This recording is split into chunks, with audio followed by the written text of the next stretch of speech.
देखिए किसान भाइयों, देवरिया गांव में कमलेश जी पाटीदार के खेत में कितनी बड़ी सोयाबीन थी।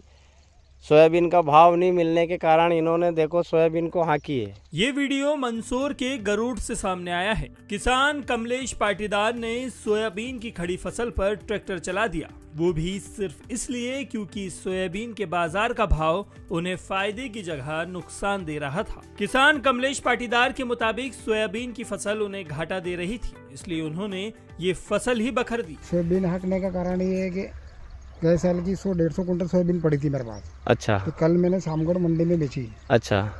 तो 3800 के भाव में बेची है। अच्छा अच्छा। तो 3800 के भाव में सोयाबीन कमा के बेचना किसानों को कुछ भी नहीं मिलेगा, घाटे का सौदा है।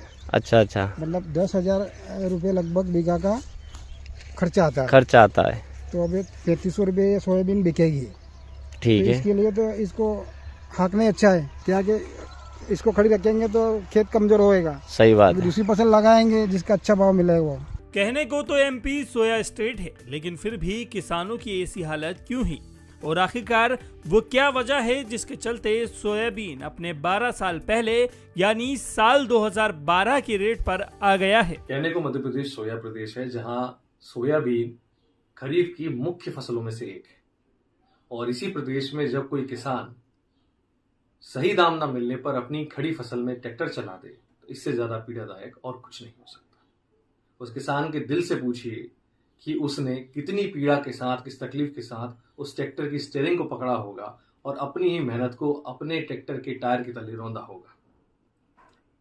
ऐसा इसलिए है क्योंकि सरकार इस बात को नहीं समझ पा रही है कि जिस समय सोयाबीन की फसल पककर बाजार में आने को तैयार हो, उसी समय अगर आप बाहर से सोयाबीन आयात करेंगे तो किसान को दाम कैसे मिलेगा।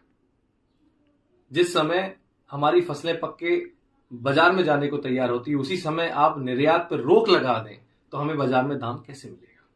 सरकार को गंभीरता के साथ अपनी आयात और निर्यात नीति पर चिंतन करने की आवश्यकता है, क्योंकि आयात और निर्यात नीति देश के किसानों के हित में होनी चाहिए, ना कि उनके विरोध में। आज अपने ही देश में किसान को दाम न मिले और आप बाहर से कोई चीज मंगाएंगे तो किसान कहां जाएगा। मानक सीड का बिक्री होना, जिससे हमारी उत्पादकता जो 30 कुंटल प्रति हेक्टेयर होनी चाहिए थी, वो आज 8 से 10 कुंटल 12 कुंटल पर रुकी हुई है।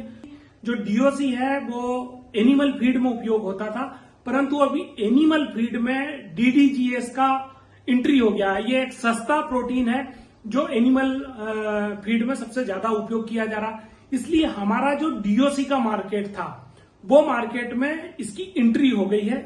दूसरा जो हमारा मार्केट बांग्लादेश है, वहां पर अभी हमारे लिए बिजनेस और एक्सपोर्ट की अपॉर्चुनिटी जीरो हो गई है। यूरोप में जो ब्राजील, अर्जेंटीना, अमेरिका जो है उन्होंने अपना मार्केट स्टेबल कर लिया, इसलिए डीओसी का बाजार हमारा जो टूट रहा उसका भी नुकसान हम लोगों को, किसानों को उठाना पड़ रहा है। तो तेल जो हम लोग इंपोर्ट कर रहे हैं, पहले 32% तक इंपोर्ट ड्यूटी थी, वो घटाकर अब 12.5% कर दिए। इसके कारण जो बाहर का तेल है वो सस्ता पड़ रहा है और यहाँ के तेल को प्राइस नहीं मिल रही। आज अगर मध्य प्रदेश के सोया किसानों को बचाना है तो सरकार को सोया इंडस्ट्री को सपोर्ट करना होगा, सोयाबीन को एमएसपी पर खरीदना होगा। अब आज देखिए सोयाबीन का एमएसपी 4850 है, परंतु अभी वर्तमान का जो भाव है वो 2011-12 में जो मध्य प्रदेश में सोयाबीन का भाव था उस भाव पर चल रही है। निरंतर 4-5 वर्षों से लागत बढ़ती जा रही है, चाहे रासायनिक दवाइयाँ हो या खाद हो, सभी की लागत, डीजल, पेट्रोल, सभी की लागत बढ़ रही है। तो सोयाबीन के किसान बहुत ही निराश हैं उनके भावों को लेकर, जबकि एमएसपी 4832 रुपये के आसपास है और बाजार में अभी सोयाबीन के रेट 3,500 के समथिंग चल रहे हैं। तो सोयाबीन के किसान निराश होकर कई जगह मध्य प्रदेश में उनको भखरा जा रहा है, क्योंकि उनकी लागत ही नहीं करनी, उसको कटवाने में जो पैसा लगेगा वह ही नहीं निकालना है। यदि आप ये वीडियो YouTube पर देख रहे हैं तो हमारे चैनल को सब्सक्राइब करें और बेल आइकन को दबाना ना भूलें। अगर आप Facebook पर ये वीडियो देख रहे हैं तो हमारे पेज को लाइक करें। आप हमारे WhatsApp चैनल बंसल न्यूज को फॉलो कर हर दिन लाइव अपडेट्स भी पा सकते हैं।